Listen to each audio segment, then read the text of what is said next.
Hey everyone, welcome back to Sip and Talk. We are diving into some really fascinating stuff today.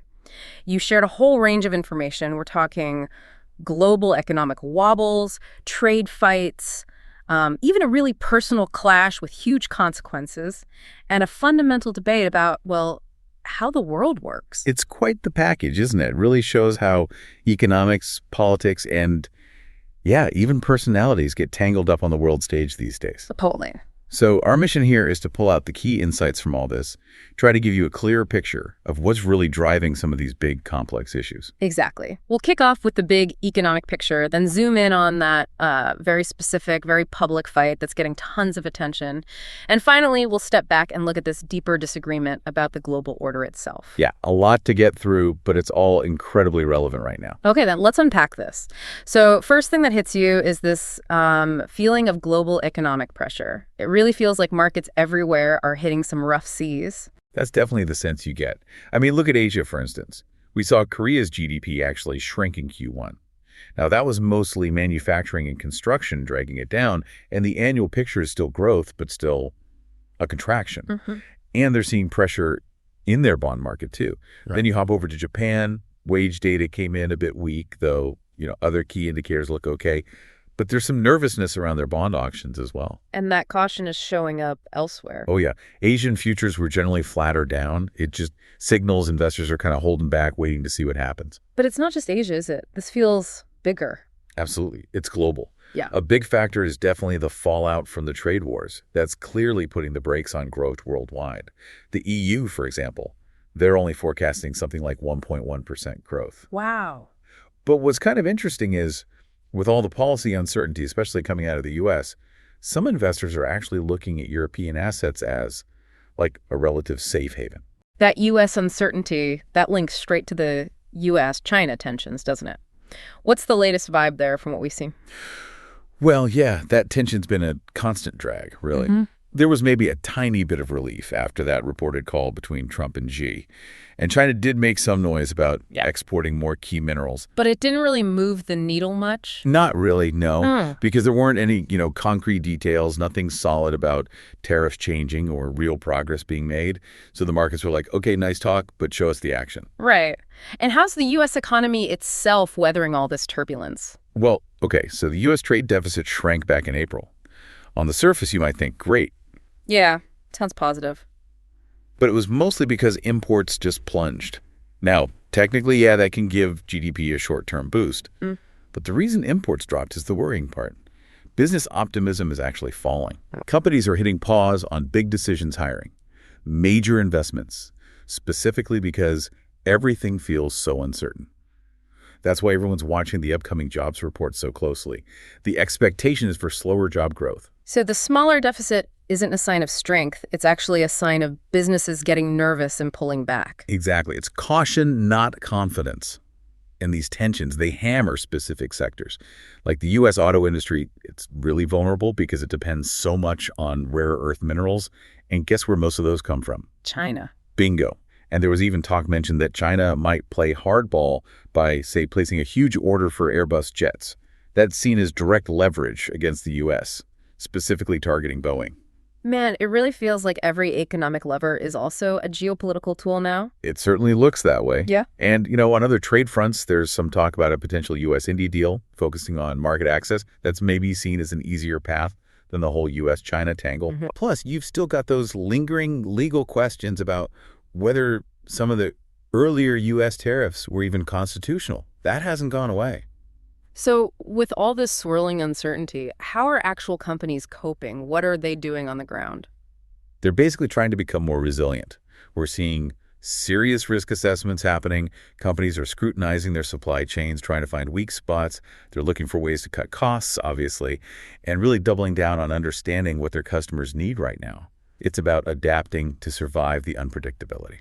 And what about how the rest of the world sees the U.S. in all this? Yeah, that was one of the really striking points, I thought. There was mention that some other G7 countries actually view the U.S. and its unpredictable trade moves as a bigger economic threat than China right now. Wow, seriously. Seriously. That tells you a lot about the level of global anxiety around U.S. policy at the moment. Okay, so pulling that all together, You've got slowdowns here, nervous investors there, huge trade uncertainty driven by policy, companies scrambling to adapt, and even allies getting worried about the U.S. itself. It just paints this picture of a deeply interconnected global economy where, one big player's moves send ripples absolutely everywhere. Everyone feels the pressure. Precisely. You really can't look at any piece of this in isolation. It's all linked. Okay, so that covers the broad economic climate. But now let's dive into something that feels way more personal, almost like gossip. But the fallout is, well, potentially massive. This is where it gets really interesting. Oh, absolutely. This very public and, let's say, very heated clash between Elon Musk and Donald Trump. Some have called them frenemies falling out. Others even use the term catfight, which, Catfight feels a bit lightweight for these two, but okay. What set it off? It seems the spark was this piece of legislation Trump was pushing, sometimes dubbed the Big Beautiful Bill. Right, and Musk wasn't a fan. Not even close. He reportedly called the bill disgusting. His issue, apparently, was that it makes huge tax cuts with short-term spending bumps, which he argued was just bad for the U.S. economy long term. And crucially, he was worried about losing EV tax credits. The Tesla angle. Okay. So how did Trump fire back? Trump came back swinging. He basically accused Musk of only caring because the ED subsidies might get cut. He claimed Musk knew exactly what was in the bill and was just reacting out of self-interest. Which Musk then denied. Yeah, Musk said, hold on, I never even saw the thing, referring to the 800-plus page bill. And then things really escalated, especially over on Truth Social. They really did. Trump reportedly took it up several notches, called Musk crazy. But more seriously, he explicitly threatened to pull the plug on government subsidies and contracts for Musk's companies. Whoa! Yeah, framing it as, this will save the government money. That's a direct hit at Tesla, sure, but also SpaceX, which relies heavily on government contracts. And Musk's response to that specific threat was, well, it was something else. It was incredibly dramatic. And frankly, pretty alarming. Musk shot back, threatening that if Trump followed through, SpaceX would decommission its Dragon spacecraft immediately. Immediately? What does that actually mean in the real world? What happens if Dragon just stops flying? It's huge. The U.S. space program is heavily dependent on Dragon right now. It's how we get astronauts to the International Space Station, how we get critical supplies up there. Experts are genuinely worried that if Dragon just went offline, boom, it would cripple U.S. access to the ISS. There's just no quick replacement waiting in the wings. So hang on, a Twitter feud, basically, between two guys could actually ground America's space program. That's exactly the concern people are raising. And this whole public spat has resurfaced other worries, too. Concerns about Musk's sometimes erratic behavior affecting Tesla shareholders, and also questions about data security, like what kind of sensitive government or personal info might Musk or his inner circle, sometimes called the Doge Troop, have access to through all their government work. Right, that adds a whole other layer beyond just getting astronauts to space. A national security dimension. Absolutely. SpaceX isn't just a private company anymore. It's seen as critical national security asset. Think about Starlink in Ukraine, vital infrastructure. Think about its role in overall U.S. space dominance. So the stability or lack thereof in Musk's relationship with the government, that's a serious risk factor now. It's just wild. A disagreement over a bill, some angry social media posts, and suddenly we're talking about potentially compromising national security infrastructure and space access. It really hammers home how these high-level personal clashes can spill over and have massive real-world consequences for industries, security, even infrastructure used globally. It's this crazy mix of personality, tech power, and government stakes. It's a very stark example of how those spheres are blurring together. Okay, we've seen the economic jitters. We've looked at this intense personal corporate drama. Let's zoom out again now to something much broader, more philosophical, really, this fundamental disagreement about the whole global system, highlighted in that debate between a U.S. ambassador and a Chinese scholar. Right, and this debate really gets to the core of why there's so much friction. It's not just about tariffs or trade deficits. It's about totally different views on history, on power, on how the world should work. And it's interesting this happened in the UAE, a country that's clearly trying to walk that tightrope between the U.S. and China. Okay, let's unpack the U.S. ambassador's side first. What was their main argument? The fundamental argument from the U.S. perspective was, we built the post-World War II order. They pointed to things like the Marshall Plan, Bretton Woods, say the U.S. opened its markets, shared tech, poured in money, and crucially provided the security umbrella. They argued U.S. military power was the bedrock that allowed capitalist globalization to happen, preventing wars between major allies.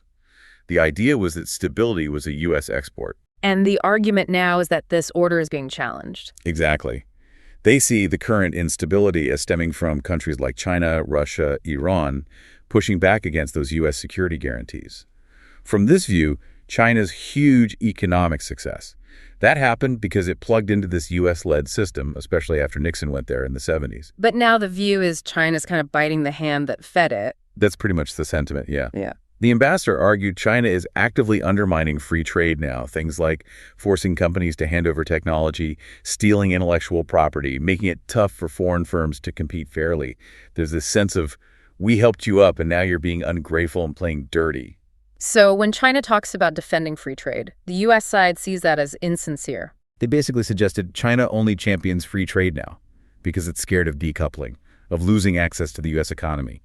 They framed U.S. actions, tariffs, tech controls not as simple protectionism, but as vital national security moves, especially around supply chains. They drew a distinction. Relying on allies like Japan or Taiwan, that's fine, secure. Relying on China, that's risky. What about things like limiting Chinese students? How did that fit in? Also framed as national security. The concern mentioned was potential pressure from the Chinese government on students to, acquire sensitive tech or IP. The ambassador wrapped up saying the U.S. isn't trying to make countries pick sides. It just wants China to stop the hostile and unfair actions. And added a final point that the Chinese people deserve better leadership and that the scholars' view might be misleading them. Okay, a very clear is tough perspective. So how did the Chinese scholar Gao Zikai push back? Gao Zikai came at it from a completely different angle.